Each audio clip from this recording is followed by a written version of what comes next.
Welcome to Hope Natural Health, the podcast inspiring you to be your best version. Join me, your host, Dr. Erin, naturopathic doctor, dog mom, cancer survivor, and girl boss weekly as we discuss all things health, hormones, and happiness with a little side of this thing called life.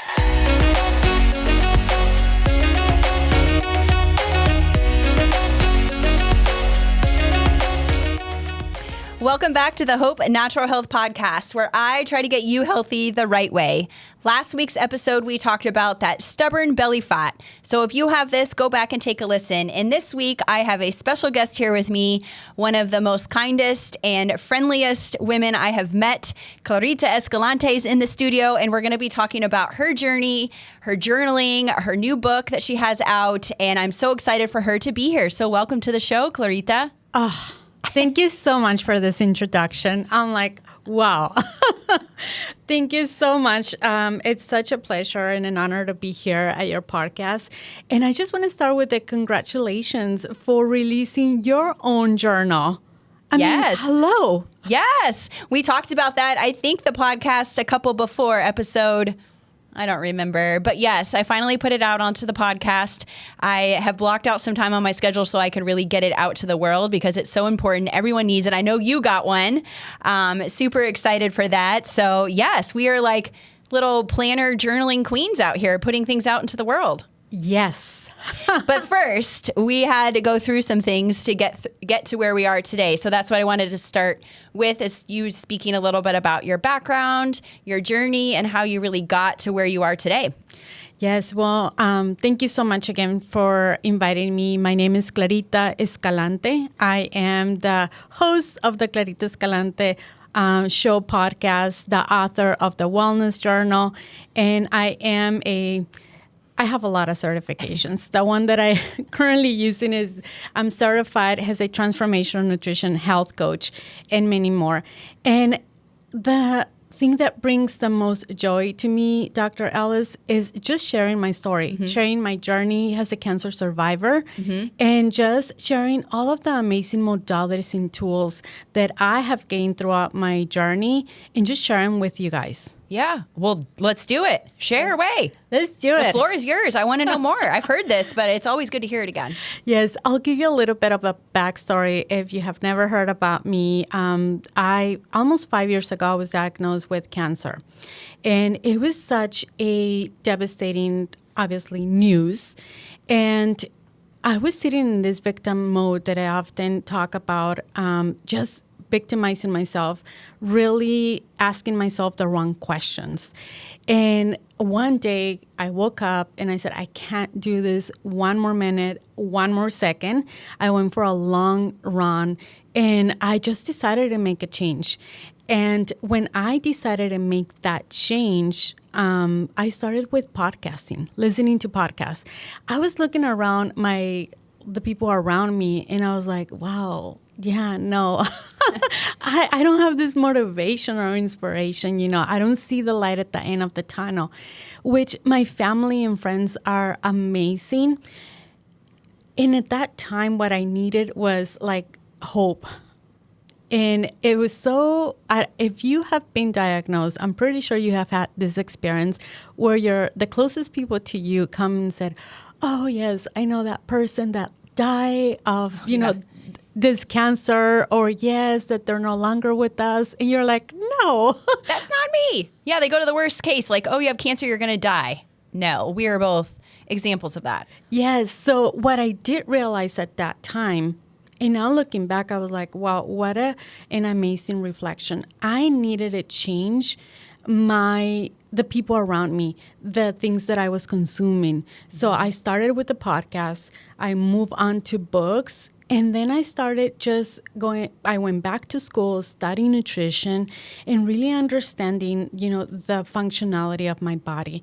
And that was just so amazing. And I wanted to know, because at that time, the thing that kept coming, it was like, I don't want to hear this word cancer again. Mm-hmm. And I was invited, I was at a corporate job at that time, and I was invited to this huge event, breast cancer awareness. And there was 11 women and myself. And one of the things that I realized, Dr. Ellis, at that point, that every single one of them, their cancer came back.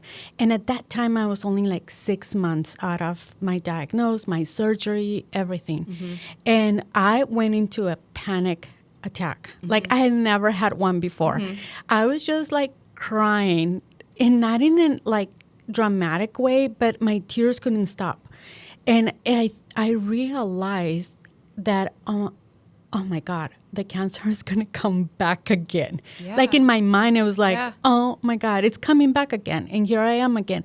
And that experience, I think, did something in me that I realized I can't do this anymore. Let me see what I can do. Let me see what I have control of. And that's when nutrition came along and all of that. And from that point, people were asking me, what are you doing? You know, your skin looks glowing, or what foods are you eating? And I was just sharing everything basically that I was learning in school at that time. And almost 2 years ago, I decided to make it a business. And when I decided to make it a business, I came with the purpose and mission of simplifying nutrition.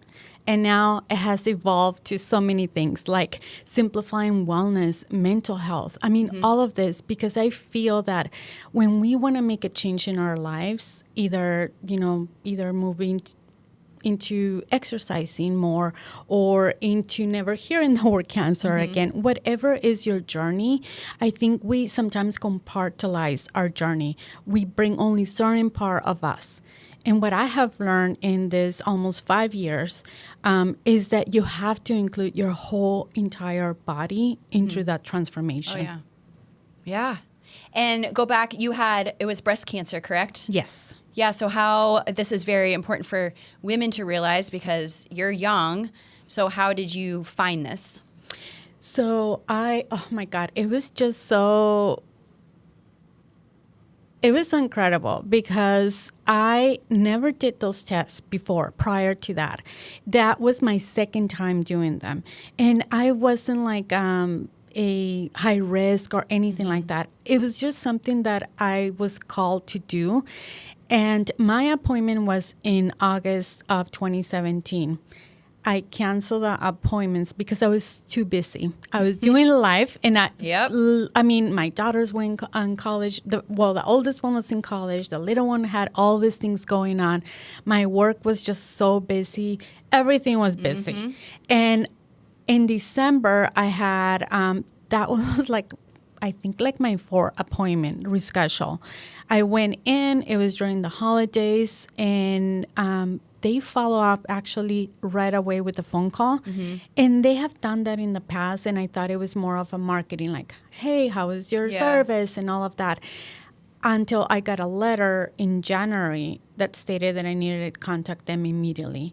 And when I called them and they told me the news, obviously they won't say that because it's just an initial, hey, there's something abnormal. You need to continue on and proceed with exams and whatever is recommended by your doctor. And at that time, I really didn't thought anything. I'm like, okay, let's do it. And that's where my journey started. I went on and did another mammogram, another ultrasound, and then a biopsy. And then I was at this mode that I still didn't believe it. Right? You're kind I went of and like, did the whole thing all over again. Yeah. Yes. And then in April, the end of March, I just decided, let me do it all over again. I need to make sure this is what it is. And I went to the oncologist. And the oncologist told me, it was a Friday afternoon, and he said, I can move things around on Monday morning, and we can get you into surgery. And my response was, I paused, and I said, I'm busy. I'm in training. I'll be back in 6 months. And then he said, let me repeat myself all over again, Clarita. And I was like, no, I heard you. And I said, okay, let me just leave my work in a way that I can feel okay. So give me a month. And he said, no. Yeah. Like, no. So I ended up leaving that day at 5 o'clock in the afternoon. and with an appointment on Monday morning. And I left. The doctor followed me to the parking lot. And in a sticky note, he put in his cell phone number. And he said, here. And I said, okay. And then he said, there's 2 types of clients most of the time. He said, one, no reaction like you, which are not that many. And then the other ones are just emotional, understandably. And you have no emotion. You just walk out. And that was scary for me. So here's my cell phone number. So I was still in this, like, it's not happening. It's like not happening to me. I jumped on the car. I had a dinner that night. And I was just crying the whole way home. Like that ugly cry where your jaw hurts. And I just couldn't believe it. Yeah. And I had to get there home and tell my daughter that was at NAU, I'm going to have a surgery on Monday morning. Yeah. And this is what it is. I told my parents. It was just such a hard decision. And like so quick. Yes. And I didn't want it to bother anyone. Right. That was my whole thing. They're like, okay, you mentioned you were going through tests, but you never said anything bad or wrong. I knew it deep inside of me. And it was just so incredible because 6 months prior to that diagnosis, I donated 18 inches of my hair. And when I walked into the oncologist, the first room that I saw was where they have the wigs. Mm-hmm. And it was just such a moment for me that I had to pause and I was like, wow, I need my hair back. I might need one of these wigs. Yeah. Yes. So I often share that story because before it was like, oh, yes, it's something, nice to do for others. Mm-hmm. Oh, yes. And now I'm like, oh, my God, it's not something just nice, but it fills your heart, your soul, and it's going to a place where you're going through so many emotions during that time, Dr. Ellis, that the last thing that you want to add is, I don't have hair, I don't have eyelashes, I don't have anything. Like if I can contribute to one little drop of happiness and just easiness in their lives, that's just, yes. Yeah, and I just did that. I just cut off 13 inches and gave it to kids with hair loss because they take, and I've done tons of research on all the donation places, and a lot of them don't take colored hair, but kids with hair loss will, if it's in good condition, they'll even take gray hair. So if you need any more information on that, if you're listening, let me know. But I've donated 3 times now. I think 3 times, maybe more. But when I was going to lose my hair from chemo, I chopped it off and donated it as well. And then, did another chop a few years ago and then another big one just now. And that's like so gratifying that I can help, someone out that's going through something, whether it's cancer or alopecia or, they just don't have hair. So wonderful. So it was meant to be that you donated that hair. You just didn't know why. Yes. But then, yes, you probably wanted it back. I want to touch a little bit about what you learned back then with like, oh, this isn't happening. I don't need to do this. I'm going to cancel it. I'm too busy, to how that has shifted. I know that shifted your mindset to how you are now because of that. So can you touch a little bit about how your mindset has shifted with, making yourself a priority? Wow.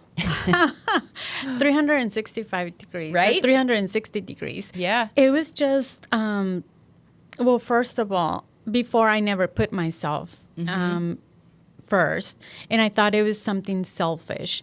And now looking back, and I want to be so respectful, and I want to send you so much empathy and compassion if you're going through something like a cancer diagnosis or any diagnosis.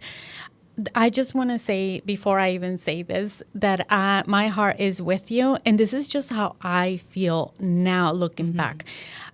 At that time, I didn't see the gift. And now looking back, I'm like, oh my God, what an amazing gift from God, from the universe. Because my life was just so crazy. I felt so out of control, Dr. Ellis. And I didn't stop myself. I just kept going and going and going because that's what I saw with my parents. Yeah. And here I am, noticing that it didn't work for them, but I'm doing the same thing. Right. And it gave me the courage to step into the journey that I am, to be the person, the woman, the human being that I am now. Mm-hmm. And now it's just so much different. Even like with my business, when I just pause and I'm like, okay, I feel uneasy. I have a headache or this is going on. And I literally stop and connect with myself. And I'm like, okay, what is that I need? What is that I'm feeling? What is going on? Like that reflection, that awareness and presence have been in the making for almost 5 years. That's so awesome. Yes. Yeah, and I think that's how you got into probably journaling. So this is a good segue into that. So what prompted you to start journaling, or had you always been a journaler? Never. Yeah. And it was such a resistance journaling. I would just stand and just look at the paper and I'm like, I don't know what to put, because I never really give myself the time to listen to myself and to listen to my thoughts. And now it's something that I do every single day. And I feel like it's something that we should all do because it has so many benefits, from reducing anxiety to reducing depression to just bring awareness to your life. And I think we should all take a moment. If it's not journaling, utilize any other modality like meditation or anything like that. But find a space to just check in with yourself. And oh my God, it's just going to bring so much awareness in reference to where you stand internally. Yeah. Where did you start with journaling? Did you just have like a regular 3-spiral notebook that you did? Or are you one of those that like started hoarding all these journals and never used them? Because that's me. No, just a blank sheet of paper. Yeah. It was plain sheet of paper from the printer. Nice. And that's exactly where I started. And then I wanted to incorporate a planner and in a journal and everything together so I can just take it everywhere I go. I actually have one in my purse right now. And I'm like, there is nothing like I'm looking for. So I decided to create. Yeah. So tell us a little bit about your wellness journal that you created. Because I think you're on a couple different versions now, right? I am the second one, and I'm already working on the third one, which is going to come out next year. I'm so excited. It's going to be with Coil, the third edition. It's spiral. Oh, nice. So, yes, I have so many things coming up. I'm also going to be collaborating with others. So there's going to be special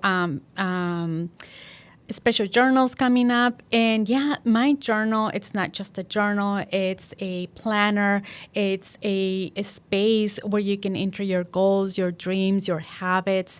It's a reflection. It has a reflection every single week.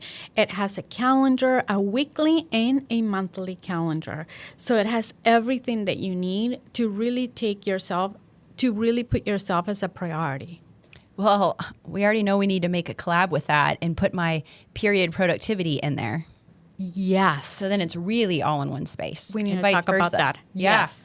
So that way we can use our hormones to work for you, because I just talked about that in a podcast that I recorded earlier with, right now with like the phase of my cycle, it's like I don't want to get anything done, but I'm like all about preparing to get things done. So instead of being like, why am I not motivated to get anything done? I'm like, oh, okay, because that's not what my hormones want me to do right now. They want me to plan and create so that, when I hit the second half of my cycle, and that's where, writing down and tracking and understanding your hormones with these planners, would be so helpful. And you can do that in yours as well on your own, but we should definitely talk about how we can incorporate the both. And I think it will just go deeper and give yourself grace for those days that you don't feel like, oh my God, I feel like a loser. I can't complete anything on my to-do list. Well, it will give a lot of compassion and empathy for yourself to say, oh, it's because I'm during this time and it's okay. Yeah. So where do you recommend, if someone's like, oh, I should journal, where do you recommend they start? With that sheet of paper?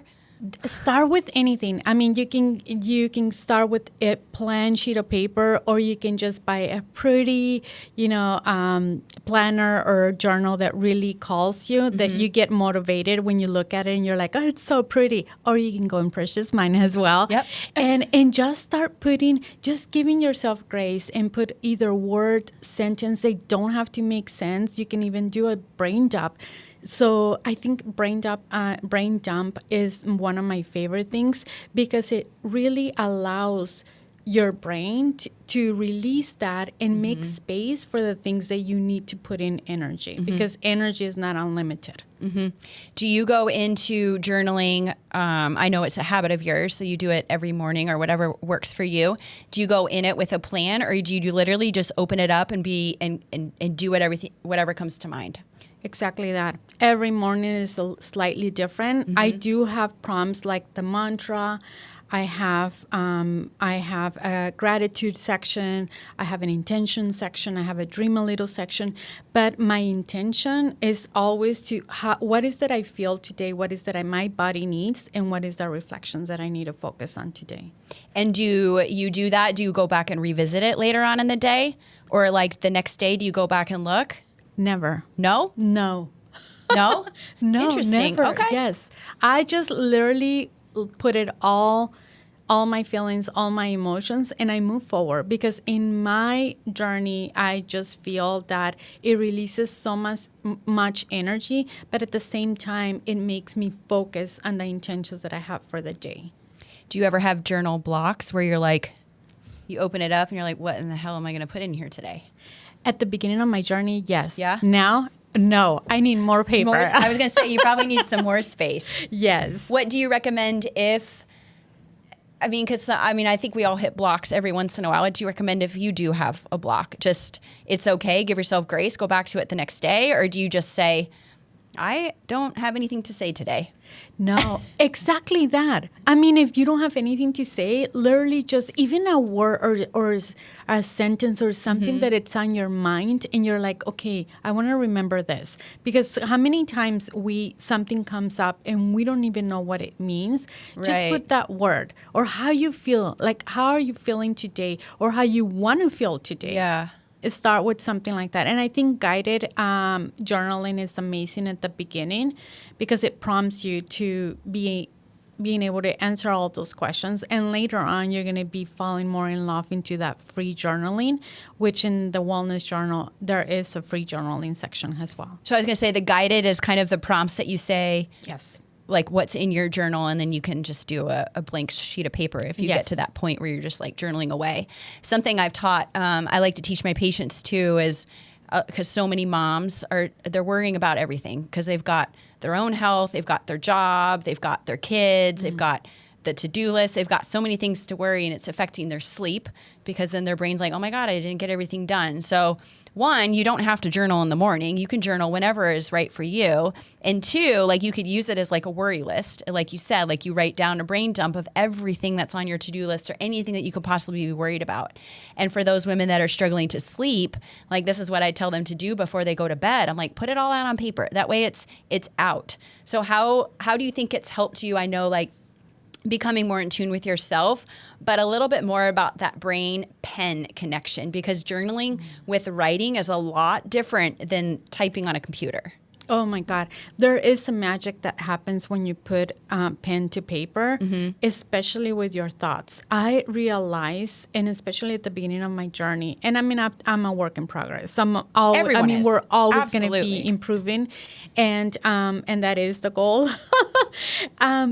But especially at the beginning of my journey, I was eating all of the organic vegetables and fruits. I was eating all of the grass-fed meat, all of the organic chicken, and I was doing all the exercise and all of that. But I realized with journaling that I was so toxic with my thoughts. And I'm like, how I'm going to reach this optimal health if I'm not really starting within myself, and really taking care of that inner communication within myself. And I think that is just so important. When it comes to journaling, I think whatever is more convenient for you, whatever you think you're gonna be more consistent or brings more value, that should be. For me, in the morning, I utilize journaling more for the intention.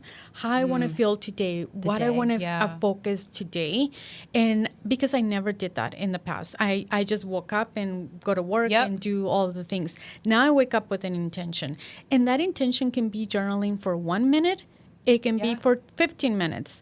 And then at night, I literally do a recap of my day, how I felt, how I wanted to feel, but I didn't get to feel that. What stopped me from it? So it's kind of like a reflection of the day. And sometimes I don't get to do that, but I think it's so important to especially do it at night because it literally releases all of those thoughts that are no longer serving us. Yeah. And really create that space for the things that you want to focus, and especially going at night, I think is so therapeutic. Yeah. Yes. Have you ever skipped a day? Yes, Okay. many. And many. it's fine, right? Oh, perfectly fine. Yeah. Yes. Okay. Don't treat it also, and let me talk a chore. about, oh my God, like a to-do list. And that happened to me. I was stressed the other day. I realized that I was stressed because I was hurrying the process. I was like, I have to go for a run. I have to do this, and I have to do the meditation, the red light, all these things. And because I had a busy day, and I was like, oh my God, Clarita, these things should bring me joy, Right? happiness, all of these amazing things. And what I did, I stopped myself. And I said, okay, I only have 10 minutes. What is that I'm going to do? I decided to only meditate and walk away. Yeah. And I'm like, it's not a to-do list. So don't treat it like a to-do list. Treat it like something that is benefiting you, that is bringing value into your life, happiness, all of the feelings that you want to feel. And I bet that totally helped reframe your day. Yes. And I found compassion over myself. Yeah. Okay, I can't exercise today, or I can't move my body the way I wanted to move my body, but I parked my car really far that day. I took the stairs. Yeah. So there's just so much. It doesn't have to be the way that you imagine or we want it, but we can be creative and still move our bodies, still do the other things. I just went that day to that appointment with no radio, so that was kind of like my way of journaling. I love doing that. That's one of my favorite things to do, is just literally sit in silence. Some people can't do that, but for me, that works wonders. Yeah. So, oh my gosh, this has been so awesome. I am so excited that you've been here. Everyone needs to get her wellness journal, which we'll have the link in the show notes. But as we wrap up, I ask every single one of my guests the same question, and it's been so fun hearing all the answers. So share with the audience, what is your best or favorite health tip? Many.